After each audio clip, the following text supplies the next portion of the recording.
പെന്തിക്കോസുകാർ ഓണക്കളിക്കൊന്നും പോകരുത്. നീ അവിടെ വടം വലിക്കാനും തുമ്പി തൊള്ളാനും കുട ഊതാനും കൂടാമുതടി എന്നും പറഞ്ഞ് അവിടെ കിടന്ന് തുള്ളരുത്. നമുക്കിവിടെ തുള്ളാൻ ഇഷ്ടം പോലെ സ്ഥലമുണ്ട്. കുടവില്ലെന്നേ ഉള്ളൂ. വേണേ ഒരു കുടവും കൂടെ വീട്ടിൽ നിന്ന് കൊണ്ടുപോരും. പോകരുത്. പഴയതിനൊന്നും ക്രിസ്തുമസ് ആഘോഷിക്കാനൊന്നും നീ പോകണ്ട. സ്തോത്രം. മനസ്സിലാകുന്നില്ലായിരിക്കും. പെന്തിക്കോസുകാരുടെ കാര്യമായി പറയുന്നത്. മറ്റുള്ളവർക്ക് ഞാൻ ഇച്ചിരി കഴിഞ്ഞു തരാം, ഇവർക്കൊന്ന് കൊടുത്തേച്ച്. നിങ്ങളും പോകരുത്. സ്തോത്രം. നീ വേർപെട്ട ദൈവ പൈതല. കർക്കശമായ വേർപാട് പാലിക്കണം. ആ പഴയതിലോട്ടൊന്നും ഇനി പോകരുത്. മരണവീട്ടിൽ പൊക്കോണം. അത് കഴിഞ്ഞുള്ള ചടങ്ങ് ഏതാ? അടിയന്തരം 40 കഴിഞ്ഞ് അപ്പച്ചൻ വരുന്നത്. അപ്പച്ചൻ 40 മുന്നേ ഇവിടുന്ന് പോകാൻ ദൈവമേ എങ്ങനെയും എന്നെ ഇവിടുന്ന് അങ്ങ് എടുക്കണമെന്ന. കാരണം കഞ്ഞിയും വെള്ളവും കൊടുക്കാതെ ആശ്വാസഭവനിലൊക്കെ കടന്ന് പരുവക്കേടായി എല്ലാം തോലുമായി എങ്ങനെയും എന്നെ അങ്ങ് എടുക്കണമെന്ന് പറഞ്ഞ അപ്പനും അമ്മയും. പിന്നെ അപ്പനും അമ്മയാണ് 40 കഴിഞ്ഞപ്പോൾ ഇവിടെ കണ്ട് കറങ്ങിടക്കുന്നത്. അല്ലച്ചാ നിനക്ക് മട്ട എൻ്റെ കാശടിച്ച് മാറ്റാനാ മറ്റവർ അവിടെ നിന്ന് അപ്പച്ചനോടുണ്ട് എന്നും പറഞ്ഞ് അതുങ്ങൾ ഇവിടെ കിടന്ന്. അപ്പച്ചൻ ഏരിയയിലേ ഇല്ല. അപ്പച്ചൻ അന്ന് പോയതാ. ഗുണമുള്ള അപ്പച്ചനാന്ന് നേരെ മേലിലോട്ട്, ഗുണപ്പെടാത്ത അപ്പച്ചനാന്ന് നേരെ. മനസ്സിലായി കാണുമല്ലോ. അതുകൊണ്ട് ഇത് കഴിഞ്ഞുള്ള മരണ വീട്ടിൽ പോകണം. അവരുടെ ദുഃഖത്തിൽ പങ്കുചേരണം. എന്തെങ്കിലും ചെയ്യാൻ പറ്റുന്നെങ്കിൽ ചെയ്യണം. അത് കഴിഞ്ഞുള്ള ചടങ്ങുകളുണ്ടല്ലോ, ഏതാ അത് ഗുണമുള്ള കേസല്ല. അപ്പൊ ശ്രദ്ധിക്കുക. ഞാൻ പറയുകയാണ്, ജീവിച്ചിരിക്കുമ്പോൾ ചെയ്യേണ്ടത് ചെയ്യണം. ഞാൻ ആ ഭാഗത്തേക്ക് പിന്നെ വരുന്നുണ്ട്, നിങ്ങൾ പോകാതിരുന്നാൽ മതി. അപ്പൊ 1-ാം അധ്യായത്തിൽ യേശു ക്രിസ്തു മുഖാന്തരം ദൈവം നമ്മെ തിരഞ്ഞെടുത്തു. എപ്പോഴാണ് തിരഞ്ഞെടുത്തതെന്ന് കൃത്യമായി ആർക്കും പറയാൻ ഒക്കത്തില്ല. അവിടെ കൊടുത്തിരിക്കുന്നത് ലോകസ്ഥാപനത്തിന് മുൻപ്. സ്തോത്രം.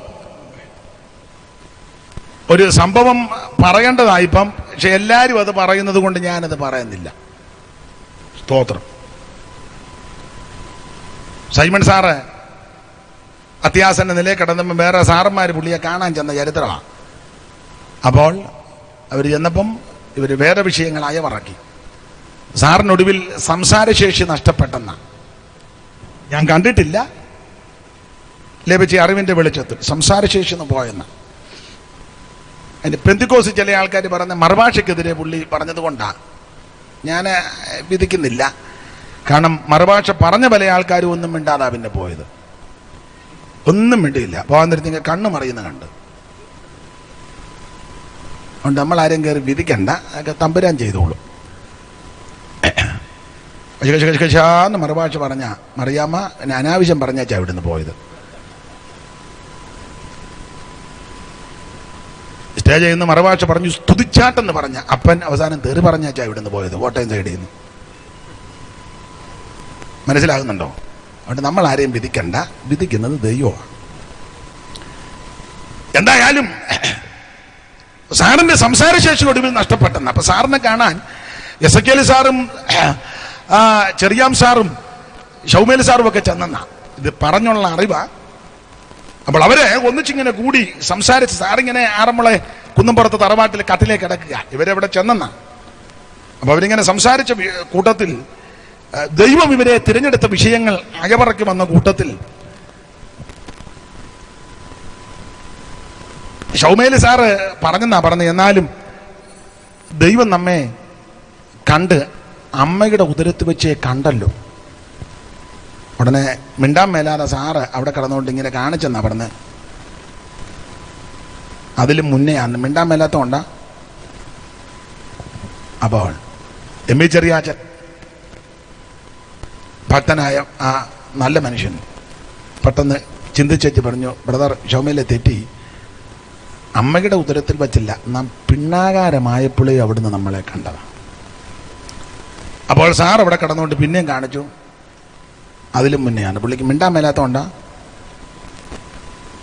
അപ്പോൾ YSKL സാറ് കുറച്ചുകൂടെ ജ്ഞാനിയാണ്. അനേകം പഴമക്കാർ പറഞ്ഞുള്ള അറിവാ. അനേകം ഉടനെ ചിന്തിച്ചു പറഞ്ഞു, ബ്രദർ തെറ്റി. അമ്മയുടെ ഉദരത്തിലും പിണ്ണാകാരമായപ്പോഴുമല്ല. ഈ വാക്യം എടുത്തേച്ച് പറഞ്ഞു, ലോകസ്ഥാപനത്തിന് മുന്നേ കണ്ടതാണ്. ഉടനെ സാർ ഇവിടെ കിടന്നുകൊണ്ട് കാണിച്ചു അതിലും മുന്നെയാണ്. അപ്പൊ എസെക്കിയേൽ സാറ് 6-ാമട വേദപുസ്തകത്തിൽ ജ്ഞാനമുള്ളയാളാണ്. അദ്ദേഹം ഒന്നുകൂടെ ചിന്തിച്ചു പറഞ്ഞു, ബ്രദർ എനിക്കും തെറ്റി. അമ്മയുടെ ഉദരത്തിലും പിണ്ണാകാരമായപ്പോഴും ലോകസ്ഥാപനത്തിന് മുൻപല്ല. യെശയ്യാവിന്ന് വാക്യം എടുത്തേച്ച് പറഞ്ഞു യുഗാരംഭത്തിലേ കണ്ടതാ. കാരണം അവിടെ വായിക്കുന്നത് നീ യുഗാരംഭം മുതൽ ഞങ്ങളുടെ ദൈവമാണെന്ന, യുഗാരംഭത്തിലേ നമ്മളെ കണ്ടെന്ന് പറഞ്ഞു. ഉടനെ സൈമൺ സാർ അവിടെ കിടന്നുകൊണ്ട് കാണിച്ചു അതിലും മുന്നെയാണ്. പുള്ളി അംഗീകരിക്കുന്നില്ല. അപ്പോൾ അമ്മയുടെ ഉദരത്തിലും പിണ്ണാകാരമായപ്പോഴും ലോകസ്ഥാപനത്തിന് മുമ്പേ യുഗാരംഭത്തിലുമല്ല അതിനു മുന്നേ കണ്ടെന്ന, അങ്ങനൊരു സംഭവം നടന്നെന്ന പഴയ ആൾക്കാർ പറഞ്ഞുള്ള അറിവ്, അതിൻ്റെ അറിവിൻ്റെ വെളിച്ചത്തിലാണ് ഞാൻ പറഞ്ഞത്. തിരിച്ച് ഇവർ പ്രാർത്ഥിച്ച് പിരിഞ്ഞ് തിരിച്ചു പോകുന്ന വേളയിൽ എം.ഇ. ചെറിയാച്ചൻ്റെ ഉള്ളിൽ ഈ വിഷയം മതിച്ചു. യുഗാരംഭത്തിന് മുമ്പേ ദൈവം കണ്ടല്ലോ. അദ്ദേഹം പോയ പോക്കിന് ഒരു പാട്ടെടുത്തിക്കുന്ന മധുരയുടെ മധുരഗായകനായിരുന്നു ചെറിയാച്ചായൻ. സൈമൺ സാറിൻ്റെ പാട്ട് എല്ലാവർക്കും പാടി പിടിപ്പിക്കാൻ ഒക്കത്തില്ല. എന്നാൽ എം.ഇ. ചെറിയാച്ചൻ്റെ പാട്ട് സാധാരണക്കാർക്കെല്ലാം പാടാം. ശ്യാമുവേൽ സാറിൻ്റെ ടി.കെ. ശൗമേൽ അദ്ദേഹത്തിൻ്റെ പാട്ട് സൂക്ഷിച്ച് പാടണം. അക്ഷരം ശ്രദ്ധിച്ച് പാടിയില്ലേ അതും പരുവക്കേടാകും. അദ്ദേഹത്തിൻ്റെ പാട്ടുകളെല്ലാം ക്രിസ്തുമാഹാത്മ്യമാണ്. അപ്പൊ ഈ ചെറിയാച്ചൻ ഈ വിഷയം അകത്തിങ്ങനെ കടന്ന് ചിന്തിച്ച് വീട്ടിലോട്ട് പോയപ്പോൾ പഴയ ആൾക്കാർ പറഞ്ഞ അന്ന് കൊല്ലം വഴി പോവുക, ബസ്സേ പോയപ്പോൾ കൊല്ലത്തെ ഒരു സർക്കസ് നടക്കുന്നു. അപ്പൊ സർക്കസ് കൂടാരത്തിൽ കോളാമ്പി വെച്ചൊരു പാട്ട്, ആ പാട്ടിന്റെ ട്യൂണ് പുള്ളി പിടിച്ചെടുത്തു. ഈ പാട്ടുകൾ മിക്കതും സ്വന്തമായിട്ട് ക്രൈസ്തവരിൽ ഒരു മിക്ക ആൾക്കാർ സ്വന്തമായിട്ട് ട്യൂൺ ഉണ്ടാക്കിയതിലെല്ലാം എന്ന മട്ട അല്ലേ, നിങ്ങൾ ശ്രദ്ധിച്ച് എന്ന മട്ട് അല്ലെ എന്ന രീതി, അതാ മിക്ക പാട്ടുകളും അങ്ങനെ. യോടി സൈമൺ സാറിൻ്റെ പാട്ട് തന്നെ കടമെടുത്തുകൊണ്ട് എന്ന മട്ട്. ഈ ചൊല്ലി പറയുന്ന സാർ, എനിക്ക് സാറിനെ അദ്ദേഹത്തിൻ്റെ പാട്ടുകളൊക്കെ ഞാൻ പാടാറുണ്ട് പലതും. എന്നാലും പുള്ളിയും പല ട്യൂണും കടമെടുത്തതാണ്. ഒത്തിരി പാട്ടുകൾ. അഞ്ചാം രാജ്യം അതൊരു കടവാ. ഉന്നതമായ ഗിരിക്കുമേൽ നിന്നു വന്നിട്ടും കല്ലു പാതാതിക ചെന്നു ചൂർണീകരിക്കും ഈ രാജ്യങ്ങൾ അന്ന് വന്ന കല്ല് വന്മലയ്ക്ക് തുല്യമായി നിറഞ്ഞു വാഴു അഞ്ചാം രാജിതം ഉണ്ടാമേ. അതൊരു കടവാ. വേറൊരു പാട്ടിന്റെ കോപ്പിയാ. മുട്ടനിരിട്ടത്ത് തത്തിക്കറുമ്പോൾ എൻ്റെ അച്ഛൻ്റെ കൈകാലൊരിച്ചിൻ്റെ തെറ്റി താഴത്തു വീണച്ഛൻ്റെ അത്തിയൊടിയുമ്പോൾ കൊട്ട വെച്ചു വാരണം എൻ്റെ അച്ഛനെ എൻ്റെ അമ്മ വന്ന്. അതിൻ്റെ മട്ട മിണ്ടുകാല. വേറൊരു പാട്ടൂടെ തെളിവുകൾ എൻ്റെ തെളിവ് തരികല്ലേ. വിവാഹ ശുശ്രൂഷയിൽ പഴയ അപ്പച്ചന്മാരൊക്കെ ഒരു പാടുന്ന പാട്ടുണ്ട് സൈമൺ സാറിൻ്റെ. ആദ്യന്തമില്ലാത്ത നിത്യന്റെ കാന്തിയാ പ്രത്യോദനൻ പോൽ പ്രകാശിച്ചു നിൽക്കും സദ്യോഗമാർന്നുള്ള ദിവ്യാനനങ്ങൾ യുദ്ധംപതിക്കേക ശ്രീയേശുനാഥ. അത് വേറൊരു കടവാ. അത് എഴുത്തച്ഛൻ്റെ 24 വൃത്തത്തിൻ്റെ 5-ാം ഭാഗമുണ്ട്. അതെല്ലാം എനിക്കറിയാം. ആ 5-ാം ഭാഗത്തിൻ്റെ കോപ്പി അടിച്ചതാ. കല്യാണി രൂപീവനത്തിനു പോവാൻ വില്ലും ജനം കൈപിടിച്ചോരു നേരം മെല്ലെ പുറപ്പെട്ടു പിന്നാലെ സീത കല്യാണി നീ ദേവ ശ്രീരാമ രാമ. അതാ ഇപ്പം 2 കിട്ടിയാൽ മതി. വേറെ ഇരിപ്പുണ്ട്. അത് ഞാൻ എല്ലാം കൂടെ പാമ്പാടിയിൽ ഇറക്കാൻ ഒക്കുകയല്ല, വേറെ സ്ഥലത്ത് ഇറക്കാം. എന്തായാലും കൊള്ളാം. നമ്മുടെ വിഷയത്തിൽ വരാം. മധുരഗായകനാകുന്ന എം.ഇ. ചെറിയാച്ചൻ ഈ വിഷയം തന്റെ ഉള്ളിൽ ഇങ്ങനെ മതിച്ച് വീട്ടിലേക്ക് പോകുന്ന വേളയിൽ ബസ്സിനകത്തിരുന്നപ്പോൾ സർക്കസ് കൂടാരത്തിലെ പാട്ട്, ആ പാട്ടിന്റെ ട്യൂണിൽ അദ്ദേഹം ഒരു പാട്ടുടനെ എഴുതി ഈ വിഷയം വെച്ച്. ഏതാ? യുഗാരംഭത്തിന് മുൻപേ അവിടുന്ന് നമ്മളെ കണ്ടതാ. അമ്മയുടെ ഉദരത്തിൽ വെച്ചല്ല, പിണ്ണാകാരമായപ്പോഴുമല്ല. അതിനൊക്കെ വാക്യമുണ്ടെങ്കിലും ലോകസ്ഥാപനത്തിന് മുൻപേ അല്ല, യുഗാരംഭത്തിലുമല്ല, യുഗങ്ങളും ആരംഭിക്കുന്നതിന് മുമ്പ് അവൻ സർവജ്ഞനായ ദൈവം എന്നെയും നിങ്ങളെയും കണ്ടു. ആ വിഷയത്തിൽ ആ ട്യൂണ് വെച്ച് എഴുതിയ ഒരു പാട്ടാ. പഴയ പാട്ട് അറിയാവുന്നൊരു വേണേ കൂടെ പാടിക്കണം. അതിയുഗങ്ങൾ തുടക്കം ആയതിൻ മുൻപേ, തുടക്കം ആയതിൻ മുൻപേ, അതിയുഗങ്ങൾ തുടക്കം ആയതിൻ മുൻപേ, തുടക്കമായതിൻ മുൻപേ, ആദിപരാഭാവികളെ ഓർത്തതിനേ